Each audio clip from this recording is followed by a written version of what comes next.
Ayan, nagisa po ako ng bawang, sibuyas. At ayan, halu-haluin natin. At nagdagdag ako ng kamatis.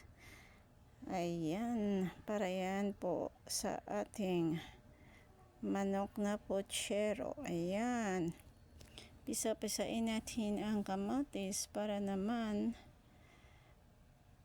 pumasok ang lasa ng sahog sa karning manok. Ayan, meron ng manok na hiniwa. Ayan siya, halu-haluin ko yan guys. Halu-haluin natin. At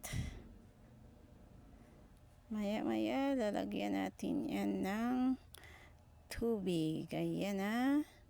At lalagyan na natin.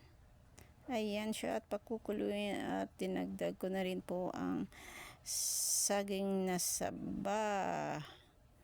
Ayan po, at ang ating gagawin, pakukuluin na naman, halu-haluin. Ayan, para naman malasap niya ang kanyang katas. At nahalo na ang saging at lahat ng sahog, pati ang manok. Ayan, nilagyan na ng asin.